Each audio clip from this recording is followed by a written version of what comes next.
here. Now, for obvious reasons, I got sunglasses on. Got the sun literally bearing down on my face. Sucks. But yeah. Basically, anyone who models, say, LNER, and I just dropped it, oops, is quite used to these very budget railroad teaks. I mean, here in NZ, you can probably get a good second-hand one for about $5. Easy. Or, if you're clever, you can get yourself a handful of these old Hornby-trying European-style four-wheelers and turn them into tramway coaches. But then I thought, what's the better option for something like a Gresley teak or LNER coach? Gresley himself, because I know there are Thompson coaches on the market, Bachman ones, but I really couldn't be buggered with those, because Thompson is not exactly a bad name in the LNER history books, but yeah, his grudge against Gresley, heavens knows why. But this subject is about Gresley, so I ain't going to say anything about Thompson. And speaking of Gresley, what we have here are, well, let's just say this is a coach review. I'm not used to doing rolling stock reviews, so this should be interesting. But we got 5 carriages to have a look at. This is going to be a long video, I can feel it. Oh man. We're going to have a look at each coach and pretty much check the quality, detail, and how well they run. Simple enough, ain't it? Alright, let's reset the camera to a better viewing position, because that sun is starting to really get on my nerves. And let's do this. Okay, alright, let's start off the first coach, and I actually stacked them in a pile that would represent the timeline. What we have here is a very nice Gresley teak third class coach. And yeah, there's the carriage number as well as the product number right there. And it's hard to believe this is actually a model store buy. I bought this online from a model shop. The box is pretty worse for wear, but the contents, it looks bloody good. And I've actually checked YouTube guidelines. You can actually get away with saying bloody. Only if you live, say, within the English Empire, or at least their old grounds. So, sorry America, you're stuffed. Alright. Now, naturally I had these coaches running around in that before reviewing, because it's a habit I have with locomotives, and I thought, why not carry it on? Bit of a flimsy cradle piece. Alright.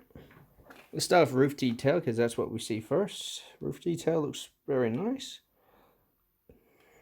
Very good. Side view detail. I mean, that teak finish though, that looks pretty good. Door handles look very nice. Side view here. If the autofocus ever plays nice. Bit of flimsy pipe work. That's a bit of a bugger. There we got sprung buffers, there's a plus. NEM coupling, as per usual. Nice underside detail. We've got the dynamos, brake cylinder, air tanks, and battery pack for the carriages. And actually, I'm being honest with this. Old teak coaches like these, early 1921s, they were actually some of the very first coaches to ever have electric lighting. So, if there's any models that precede the 1920s, well, 1918 and 1920s, any models that precede these And if they have that wee dynamo there, rip that thing off, because that's not legit. And, oh, this is actually a smoking carriage. Huh, I'll be danged. Oh, yeah, that's right, I forgot. They had smoking and non-smoking carriages in them days. That's a bit odd. But, even on a curve, goes on alright, and rolls away very nicely. Okay, next up, we're still in the era of the big four. But, next up is a sleeping car. What do we have here? 1317, yeah. And I'm not actually gonna, I actually got this today. But the blasted postie made a mess up and accidentally dropped it off about 3 houses down the road. Well, when I say 3, it's actually 6 houses. That's a bit embarrassing, even for a courier. Okay. Take care of the plastic.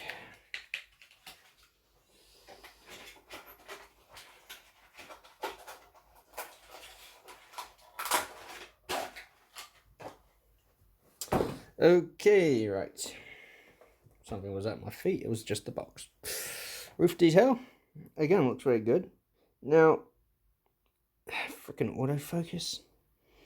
A while ago, ages ago, I never figured what on earth was with all this piping here. I never could understand that until I watched a video on YouTube. Turns out the water tanks for these are in the down roofs.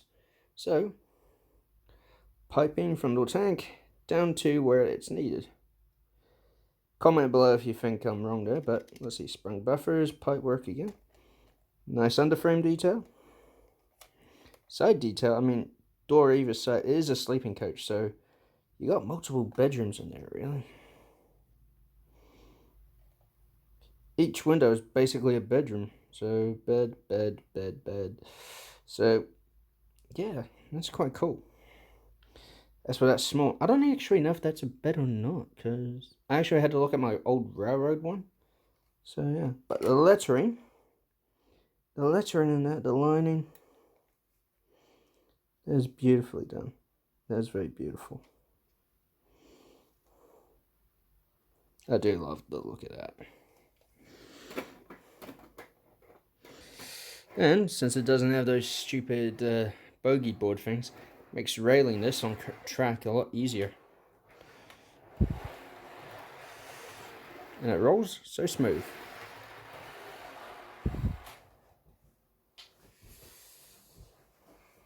Okay, next up, early BR. And I do mean early since it's crimson.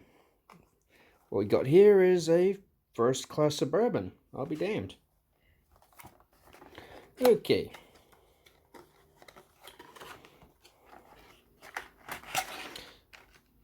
Pretty slim fit. Snug. I'll tell you that much, it's ruddy snug.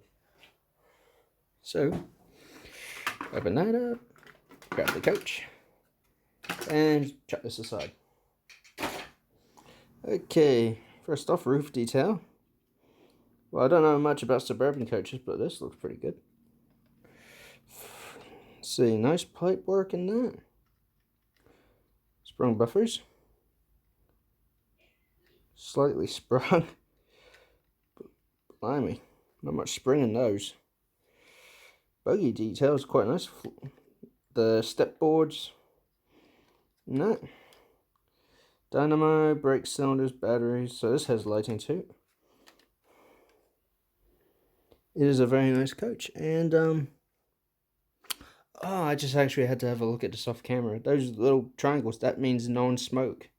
So, out of this coach, there are 2 no smoking compartments. And the corridor, I guess, is no smokers. No, wait, no corridor. It's a Suburban. So, yeah, just 2 no smoking compartments. So, yeah, that's different. And again, put it on the track, but I got to be careful because of those running boards. And I'm pretty much putting it on blindly. The old one finger shove. It is a very good rolling coach. That's beautiful. That's beautiful. Okay, BR Maroon. And it's another sleeper. Oh, jeez.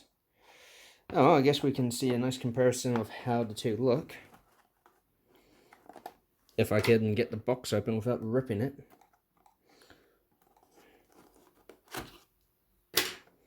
Sheesh, this is the dopiest bit ever. And I know that's going to be on camera too. Okay. Whoa, what? Before even opening this, I had to flip her. What the frick? Who's talking knife to this? I honestly have not touched the underside of this, so that surprises me greatly. Oh my goodness. Oh my goodness.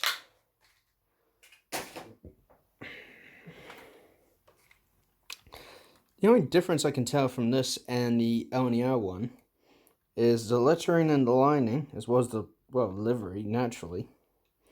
Apart from that, not much. I mean, we got a bit of a paint issue up here around the window, but apart from that, it's exactly the plain same. So, if I ever get it on the chuffing rails, off it goes. Into the background.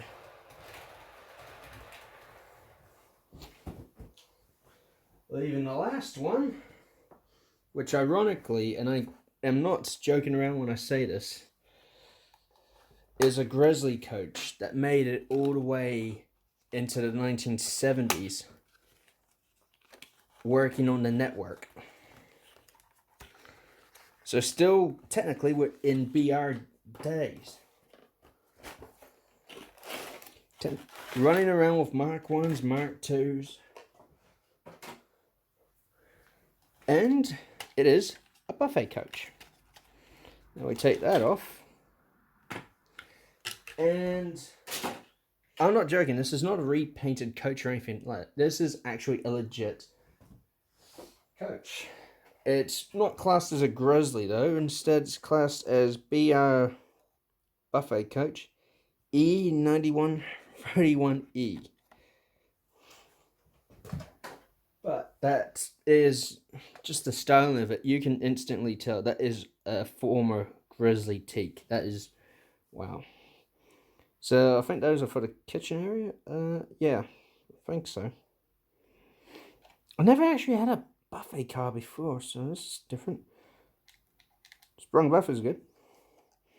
Underside detail, very good, very good. I mean, this coach alone is a bit odd. And I just noticed something even more odd about it. I mean, these windows are actually open. I can put a pair of tweezers in, and look at that. Those are actually open windows. So 1, 2, 3, 4, open this side. Turn it around. 1, 2, 3, 4, 5. 5 open this side. I mean, what the? That's different. And the buffet bar looks quite nice as well. I mean, you can't really see much of it due to the lighting, but yeah, it is actually quite not bad looking. And flip it around, and it actually gives you a nice effect of a kitchen at work, because this is actually fogged glass, like fogged glass. I'm not joking. I mean that's not my fingerprints or anything like that. This side, nice clean. If you see a blur, that's my fingerprint.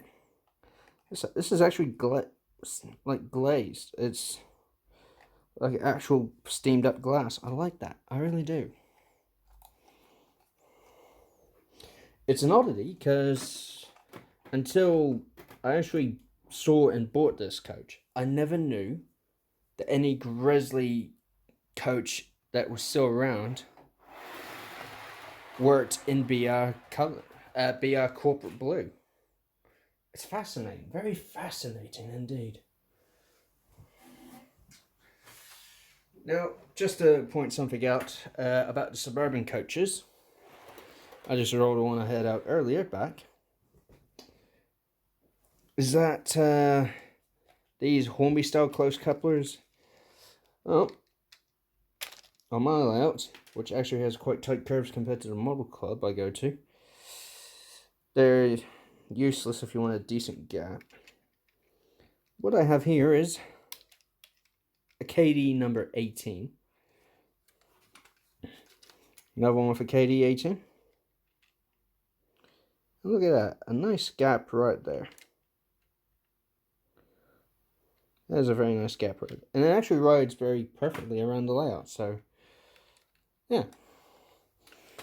If you have a rake of these Gresley Suburbans, or even Thompson Suburbans, get either KD 18s or 19 NEM couplers. I mean, it's odd seeing American knuckles on a Gresley coach or a Thompson coach, but it greatly improves the performance from the coaches, because that means no odd tug of war type thing with a tension lock here. But that's just my opinion. That's just my opinion, though. Okay, so after this, hopefully we'll see all the coaches running at the Model Club, which I'm allowed to go back to. Alright. Well, I guess the only thing I can say now is, once I get this blasted coach on the rails, oh my goodness,